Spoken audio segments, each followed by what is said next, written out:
Friends, మీరు చూస్తున్నారు GK tours and vlogs channel. Friends, మనము ఈరోజు రామేశ్వరం వెళ్ళి అక్కడ దేవాలయము, ఈ దేవాలయం యొక్క విశేషాలు తెలుసుకుందాం రండి. ఈ దేవాలయము ప్రధాన దైవము రామనాథ స్వామి అనగా శివుడు. ఇక్కడ శివుడు లింగాకారంలో ఉంటాడు. ఈ దేవాలయ గర్భగుడిలో 2 లింగాలు ఉంటాయి. వాటిలో ఒకటి సీతమ్మ వారి చేత నిర్మాణం చేయబడిన సైకత లింగము, రెండవది హనుమంతుడు కైలాసము నుండి తెచ్చినటువంటి విశ్వలింగము. రాముడు విశ్వలింగాన్ని మొదట పూజించాలని సూచించాడు. ఆనాటి నుండి ఈ సంప్రదాయము కొనసాగుతూనే ఉంది.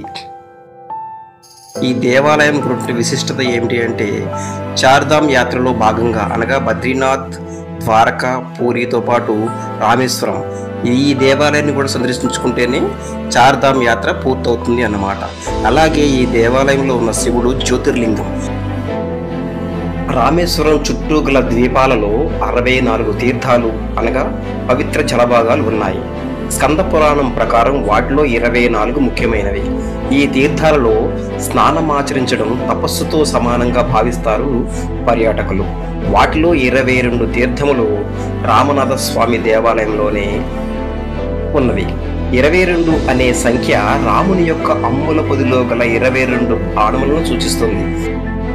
ఇచ్చట రామనాథ స్వామి వారి మరియు విశాలాక్షి అమ్మవారి యొక్క విగ్రహాలు విడివిడిగా ప్రతిష్ఠ చేయబడి ఉన్నాయి. విశాలాక్షి పర్వతవర్ధిని ఉత్సవ విగ్రహం, శయన గృహం, పెరుమాళ్ మోహనపతి విగ్రహాలు విడివిడిగా ఉన్నాయి. ఈ దేవాలయంలో వివిధ రకాల మండపాలు కూడా ఉన్నాయి. అవి అనుప మండపం, శుక్రవార మండపం, సేతు మండపం, కళ్యాణ మండపం, నంది మండపం, జ్యోతిర్లింగాలు. జ్యోతిర్లింగం అంటే దీపస్తంభం అని కూడా అర్థం. ఇవే ఆ మండపాలు మీరు చూస్తున్నవి. ఈ దేవాలయం యొక్క చరిత్ర మనం చూసుకున్నట్లయితే, ఇది అతి పవిత్రమైన హిందువుల చార్ధామ్లలో ఒకటి. మిగిలినవి బద్రీనాథ్, పూరి, ద్వారకలు. ఇతిహాసాల ప్రకారం రామాయణంలో రాముడు విష్ణువు 7వ అవతారం. రామేశ్వరంలో శ్రీరాముడు సేతువు నిర్మించి లంకాధినేతనైన రావణాసురుడు పరిపాలించిన లంకకు చేరాడు.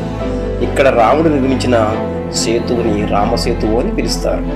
రావణాసురుడిని హతమార్చిన తర్వాత తనకి అంటిన బ్రహ్మహత్యా పాతకం నిర్మూలించుకోవడం కోసం రాముడు లింగ ప్రతిష్ఠ చేయాలనుకున్నాడు. రాముడు శివుణ్ణి కొలుచుటకు పెద్ద లింగాన్ని ప్రతిష్ఠించాలి అని అనుకొని హనుమంతుని హిమాలయాల నుండి లింగాన్ని తేవలసిందిగా ఆజ్ఞాపిస్తాడు. ఆయన తెచ్చేలోపుగానే కాలాతీతం అయినందున రాముని భార్య సీత చిన్న లింగాన్ని తయారు చేసి తెస్తుంది. ఈ లింగమే గోపురంలో కొలువబడుతున్నదని నమ్మకం. ఈ లింగాన్ని రామనాథేశ్వర స్వామిగా ప్రతిష్ఠించాడు రాముడు. రామేశ్వరం శైవులకు, వైష్ణవులకు అత్యంత పవిత్ర స్థలం. మనం దర్శనం చేసుకున్న తర్వాత స్వామివారిని ఈ మార్గం గుండానే మనం బయటికి వస్తాము. ఇక్కడ నుంచి కూడా మనము లోపలికి వెళ్ళి స్వామివారిని దర్శించుకోవడానికి క్యూ లైన్స్ అన్నమాట అవి. ఇది ఆలయం యొక్క ప్రధాన గాలి గోపురము.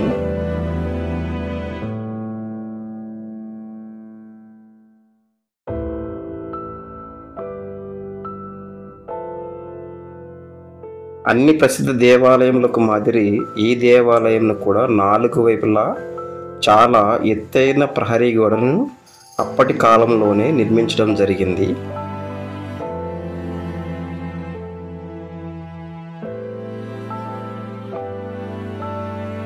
ఈ 4 గోడల యొక్క దూరము 865 అడుగులు. స్వామివారి దర్శనం చేసుకున్న తరువాత మనము ఇక్కడ కొన్ని చూడవలసినటువంటి ప్రదేశాలు కూడా ఈ రామేశ్వరం చుట్టుపక్కల ఉన్నవి చూద్దాం రండి. మేము ఈ ఆటో ఎక్కి ఈ చుట్టుపక్కల ఉన్నటువంటి కొన్ని ప్రధానమైనటువంటి ప్రదేశాలను చూడడానికి బయలుదేరాము. ఫ్రెండ్స్, ఇప్పుడు మనము ఉన్నది రామసేతు నిర్మాణం జరిగినటువంటి ప్రదేశంలో ధనుష్కోడి అంటారు దీన్ని. ఇంకా ఇండియా లాస్ట్ రోడ్ అని కూడా అంటారు, అంటే ఆఖరి రహదారి భారతదేశానికి, అది ఇదే. ఇక్కడ నుంచే రాముడు శ్రీలంకకు మధ్య రామసేతు అనే వారధిని వానర సైన్యంతో నిర్మించాడు. మహాకవి వాల్మీకి వ్రాసిన రామాయణం ప్రకారం శ్రీరాముడు వానర సైన్యంతో ఈ వంతెనను ఇక్కడ నిర్మింపజేశాడు. ఈ వారధిని పలు రకాల చెట్లు, వాటి యొక్క కాండాలతోనూ రాళ్లతోనూ నిర్మించడం జరిగింది. వానరుల సహాయంతో లంకకు వారధిని ఇక్కడ నుంచే నిర్మించాడు. దీనిపై వెళ్ళి రావణాసురుణ్ణి సంహరించడం జరిగింది. కనుక రాముడే ఈ వారధిని నిర్మించాడని, అందుకే దీనిని రామసేతు అంటారు. ఇక్కడ నుండి లంకకు వేసినటువంటి రామసేతు నిర్మాణానికి మన చరిత్ర ఆధారంగా కొన్ని లెక్కలు కూడా ఉన్నాయి. ఆ లెక్కల ప్రకారం ఇక్కడ నుండి శ్రీలంకకు 100 యోజనాల దూరం. దీనిని నిర్మాణం చేయడానికి మొదటి రోజు 14 యోజనాలు చేశారు, రెండవ రోజు 20 యోజనాలు, మూడవ రోజు 21 యోజనాలు, నాలుగవ రోజు 22 యోజనాలు, ఐదవ రోజు 23 యోజనాలు, మొత్తం కలిపి 100 యోజనాలు శ్రీలంక గట్టు వరకు ఈ యొక్క రామసేతు నిర్మాణాన్ని నిర్మించి అక్కడకు 5 రోజుల్లోనే ఈ వంతెనను పూర్తి చేసి వెళ్ళారు.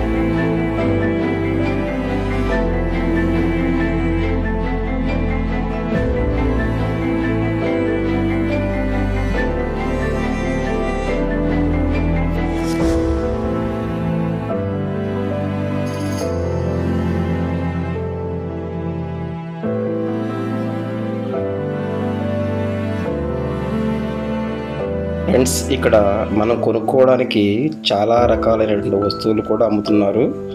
ఓసారి ట్రై చేయండి, చాలా బాగున్నాయి.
రామాయణ కాలంలో యుద్ధకాండంలో రామసేతు నిర్మాణం గురించి వర్ణన చాలా బాగా ఉంటుంది ఫ్రెండ్స్.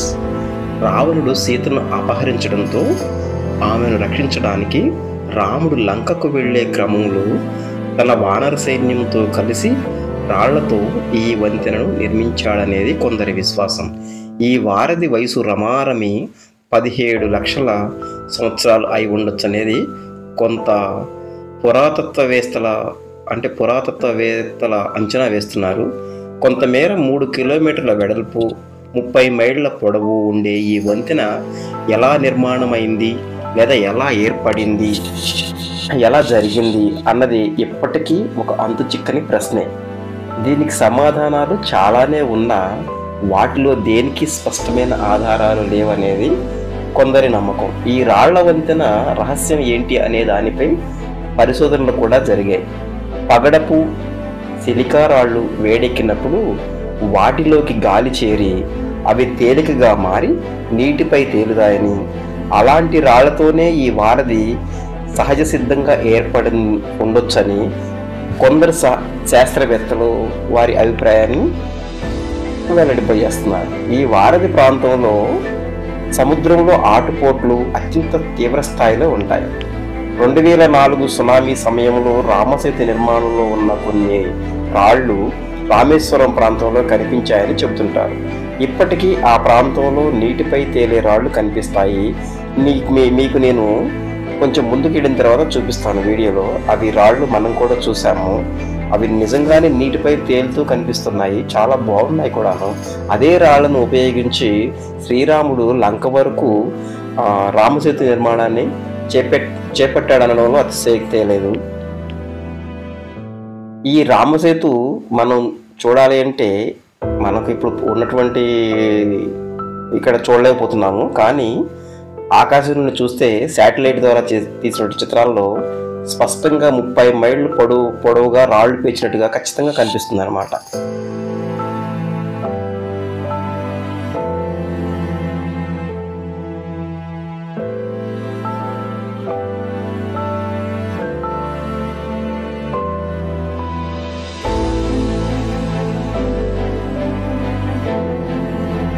ఫ్రెండ్స్, ఇది ఇక్కడ రామసేతు నిర్మాణం యొక్క చరిత్ర అని కొందరు చెప్తుంటే విని అది మీకు నేను వివరించాలనుకున్నాను.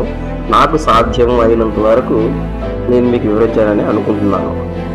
దయచేసి ఈ యొక్క వీడియో చూసిన వారు ఎవరైనా ఒక లైక్, కామెంటు తప్పకుండా చేయండి, సబ్స్క్రైబ్ తప్పకుండా చేయండి ఫ్రెండ్స్. అయితే ఇంకా కొంచెం ముందుకు వెళ్తే మనకు చాలా చూడాల్సిన దేవాలయాలు, విభీషణుడు దేవాలయం కూడా మనం చూడొచ్చు ఈ వీడియోలో. ఇక్కడ నుంచి కొంచెం ముందుకు వెళ్తే మళ్ళీ పురాతనమైనటువంటి చర్చి కూడా ఒకటి ఉంది, అది కూడా చూద్దాము. అక్కడ నుండి దేవాలయాలు కొన్ని ఉన్నాయి, వాటిని చూద్దాము. శ్రీరాముడు, ఇందాక మీకు చెప్పాను కదా, శ్రీరాముడు చేత నిర్మాణం చేయబడినటువంటి రాళ్ళు, నీటిలో తేలియాడే రాళ్ళు, అవి కూడా ఈ వీడియోలో మీకు చూపిస్తాను, అవి కూడా చూద్దాం ఫ్రెండ్స్. ఇక్కడ గుర్రం ఎక్కడానికి కూడా అవకాశం ఉంది. ఎవరైనా ఇక్కడికి వస్తే ట్రై చేయండి. 200 రూపాయలు వీళ్ళు ఛార్జ్ చేస్తున్నారు. జస్ట్ 10 నిమిషాలు మాత్రమే తిప్పుతున్నారు, అది మీ ఇష్టం. ఇంకా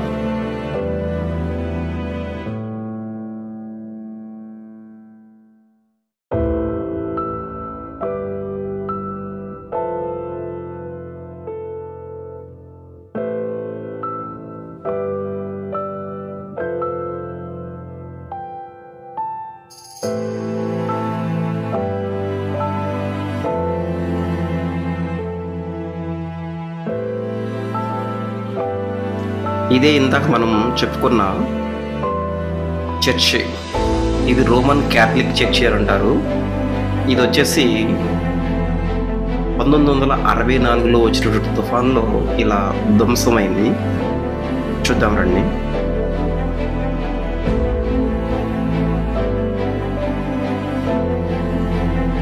ఇది చర్చి యొక్క ముఖద్వారం, అంటే ప్రధాన ద్వారం.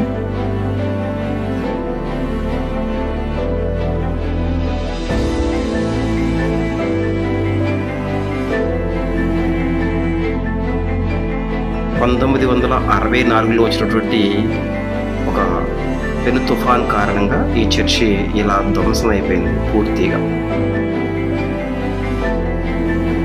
ఇప్పుడు ఆ తుఫాన్ కారణంగా ధ్వంసం అయిపోయిన చర్చి కొంత భాగం మాత్రమే ఇలా మిగిలిపోయి పర్యాటక ప్రదేశంగా ఇప్పుడు జనాన్ని ఆకర్షిస్తాం.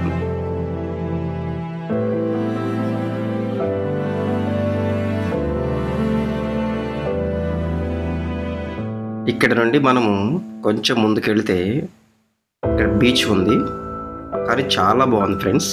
చూద్దాం రండి.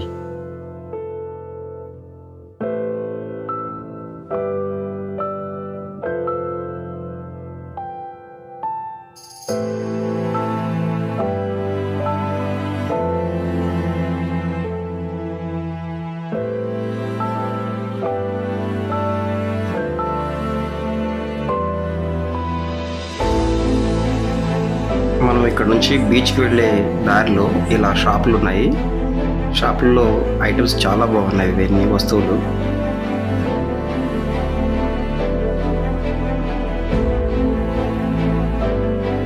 అన్ని గవ్వలతో తయారు చేస్తారు వీటిని.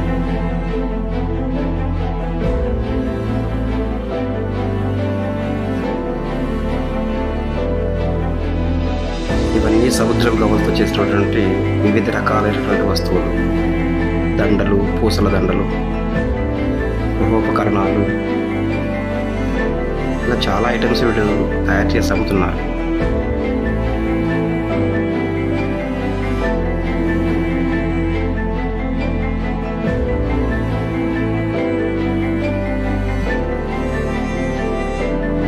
ఇక్కడ శంఖాలు కూడా, సముద్రపు శంఖాలు కూడా అమ్ముతున్నారు. చాలా బాగున్నాయి ఫ్రెండ్స్.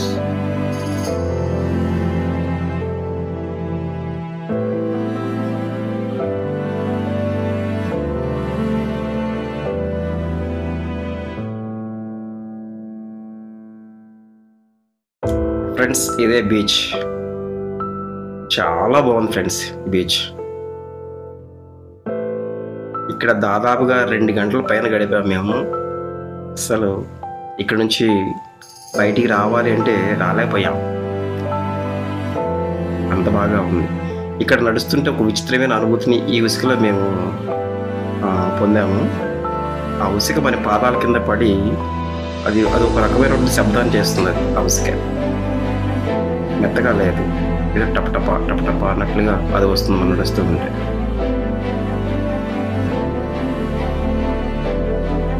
ఇక్కడ అలలు కూడా బాగా ఎక్కువగా వస్తున్నాయి.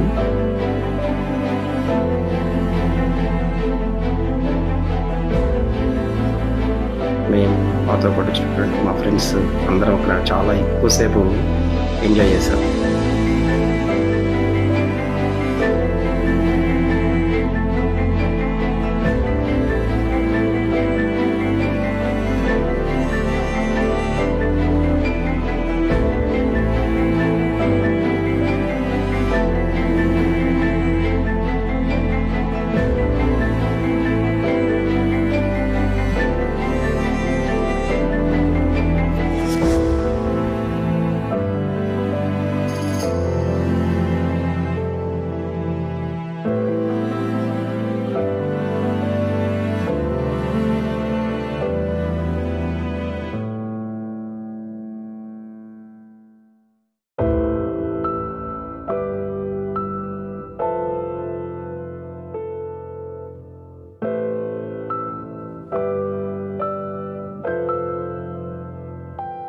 కేరింతలు కొట్టాం ఫ్రెండ్స్. ఇక్కడ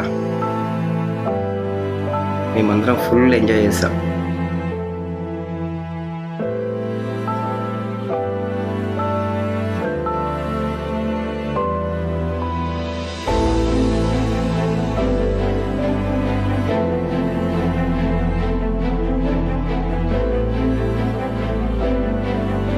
ఈ బీచ్లో సందర్శకుల తాకిడి కూడా బాగానే ఉంది.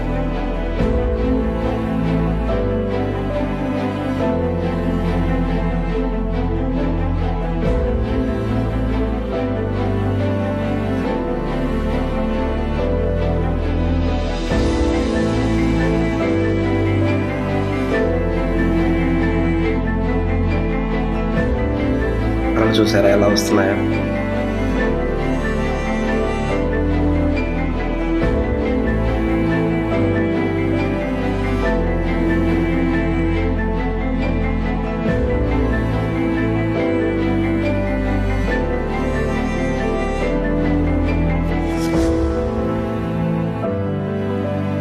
రామేశ్వరం వచ్చిన ప్రతి ఒక్కరు కూడా ఇలా సైట్ సీన్స్కు చాలా ఉన్నాయి, ఏది మిస్ అవ్వకుండా చూడండి. ఖచ్చితంగా మీరు సంతృప్తికరమైనటువంటి ఒక ప్రయాణం చేసి ఇంటికి వెళ్తారు.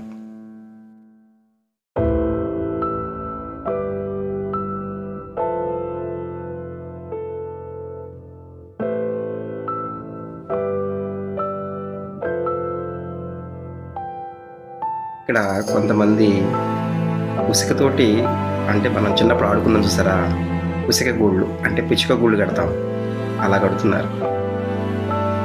పెద్దవాళ్ళు కూడా అసలు మస్తు ఎంజాయ్ చేస్తున్నారు ఇక్కడ.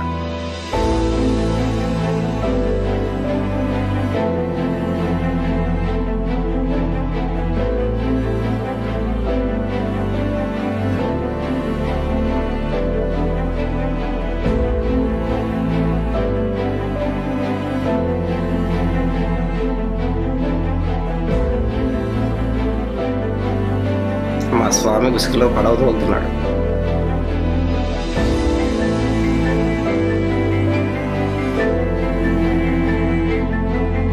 ఈ సైడ్ బాగా ధ్వంసం అయిపోయింది ఫ్రెండ్స్, క్యాథలిక్ చర్చ్.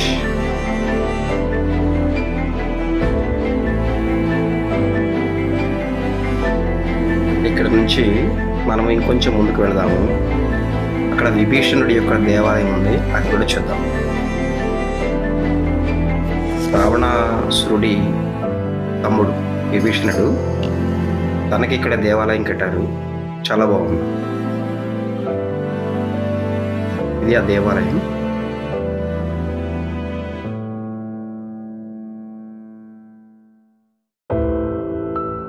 రావణాసురుడు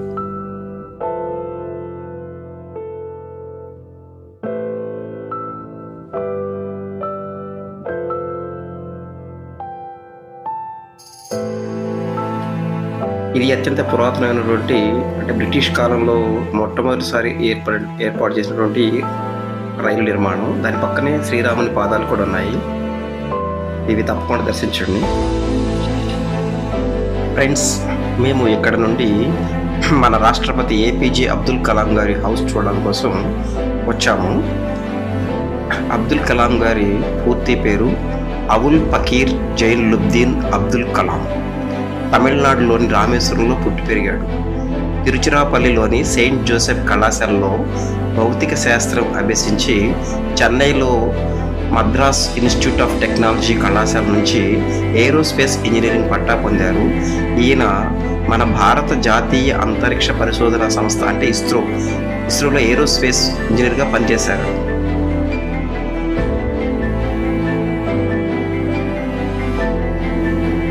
మన కలాం గారిని మిసైల్ మ్యాన్ అని కూడా అంటారు, ఆల్వేస్ మిసైల్ మ్యాన్.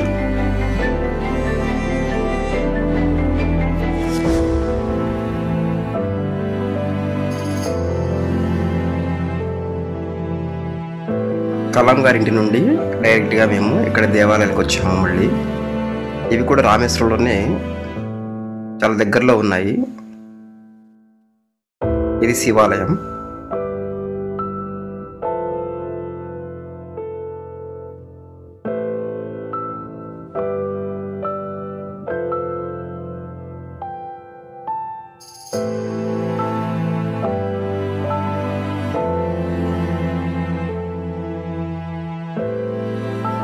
ఇది రామేశ్వరుడి దేవాలయమే.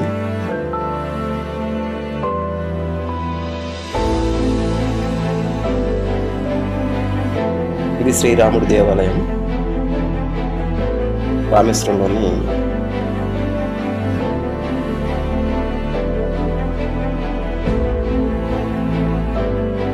ఇక్కడ ప్రతినిత్యం అన్నదానం కూడా జరుగుతుంది.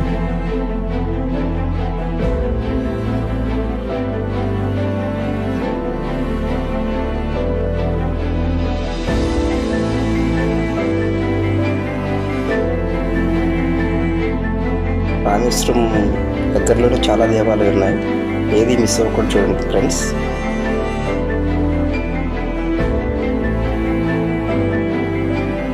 ఇక్కడ నుండి మనం కొంచెం ముందుకు వెళ్తే మనం ఇందాక చెప్పుకున్నాం కదా, రామసేతు నిర్మాణంలో వాడినటువంటి రాళ్ళు, నీళ్ళల్లో తేలే రాళ్ళు, కొంచెం ముందుకు వెళ్తే మనకు కనిపిస్తాయి. ఇవి రామ్ సేతు నిర్మాణంలో వాడినటువంటి రాళ్ళు. వీటికి నిత్యం పూజలు కైంకర్యాలు చేస్తున్నారు ఇక్కడ. అక్కడ నుంచి కొంచెం ముందుకు వస్తే ఫ్రెండ్స్, ఇక్కడ కోటిలింగాలు, నాగలింగాలు ఉన్నాయి. ఇక్కడ చాలా అద్భుతంగా ఉన్నాయి. వీటిని కూడా ఒకసారి దర్శించండి. రామేశ్వరం వస్తే మీరు ఏది మిస్ చేసుకోవద్దు ఫ్రెండ్స్.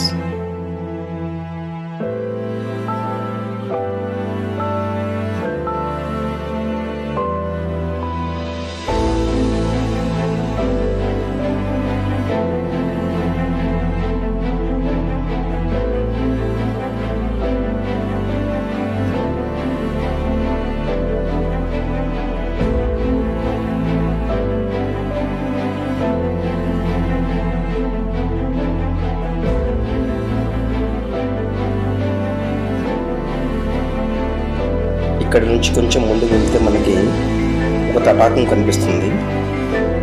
రండి చూద్దాం.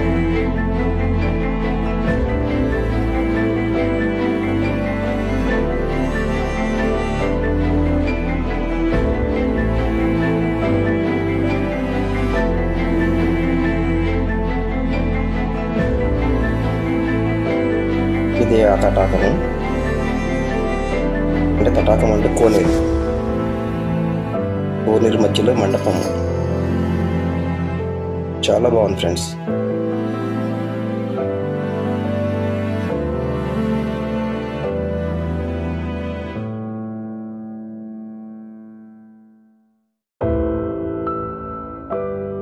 ఈ కోనేరులో చేపలు కూడా పెరుగుతున్నాయి.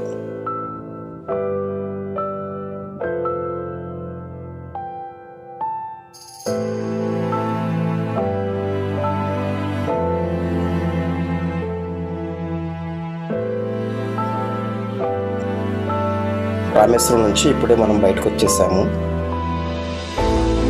రామేశ్వరంలో నిర్మాణంలో ఉన్నటువంటి రైలు బ్రిడ్జ్ ఇది.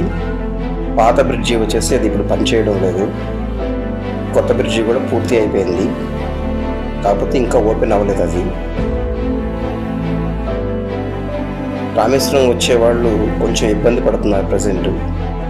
కారణం ఏమిటి అంటే, రామేశ్వరం డైరెక్ట్గా ఇప్పుడు ట్రైన్ రావడానికి రాకపోకలు లేవు.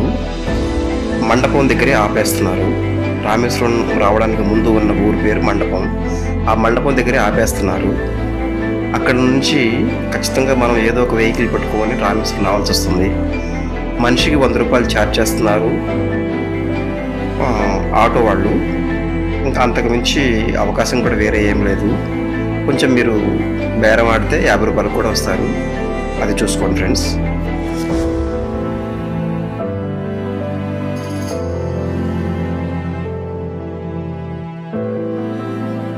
రండి, బ్రిడ్జి మొత్తం చూపిస్తాను.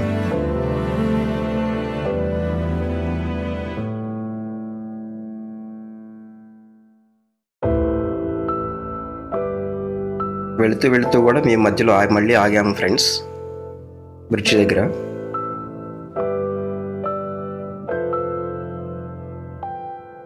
మా వ్యాన్ డ్రైవరు కొంచెం పర్వాలేదు, మంచివాడే.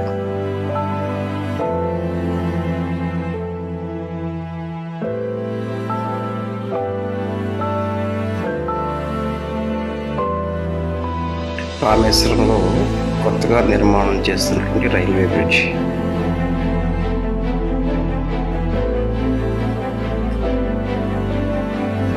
ఇది కొత్త బ్రిడ్జి.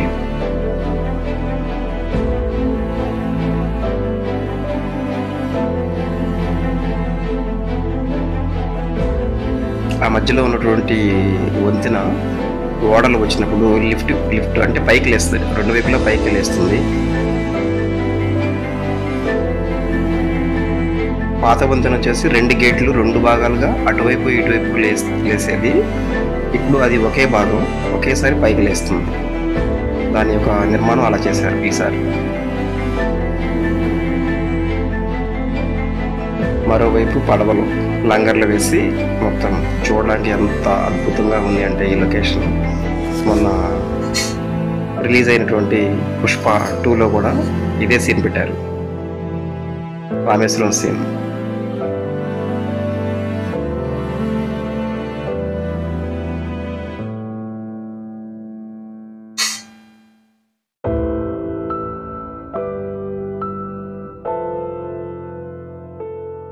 ఇవన్నీ లంగరేసి ఉంచినటువంటి పడవలు.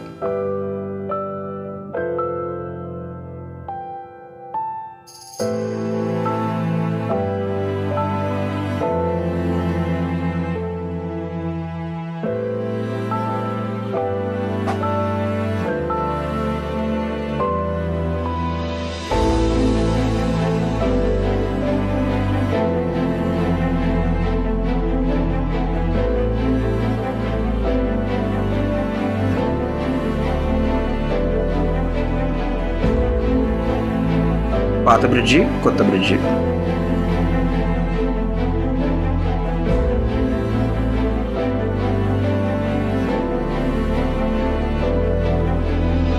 పాత వంతెన మొత్తం చాలా వరకు పాడైపోయింది ఫ్రెండ్స్. పాత వంతెనేమో కొంచెం లోతులో ఉంది, కొత్త వంతెనేమో కొంచెం హైట్ లేపారు ఇప్పుడు.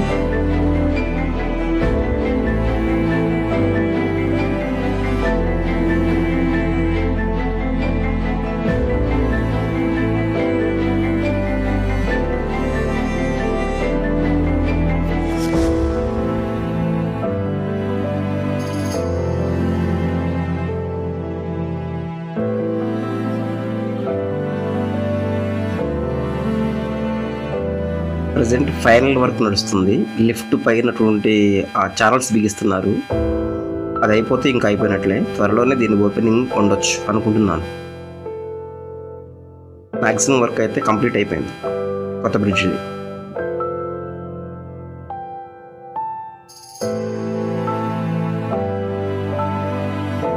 అది స్టార్టింగ్ పాయింట్,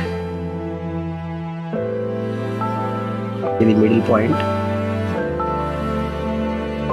అది ఎండింగ్ పాయింట్.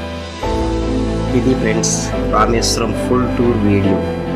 వీడియో నచ్చితే లైక్ చేయండి, షేర్ చేయండి, సబ్స్క్రైబ్ చేయండి.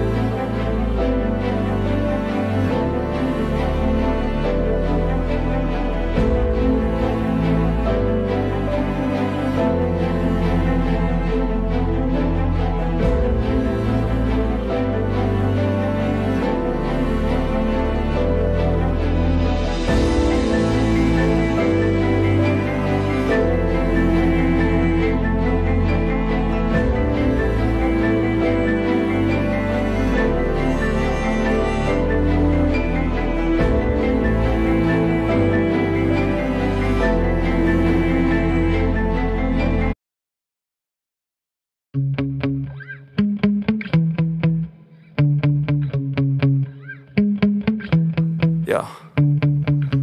Sometimes I get so mad, there's no control in me. My thoughts get so bad, I'm like,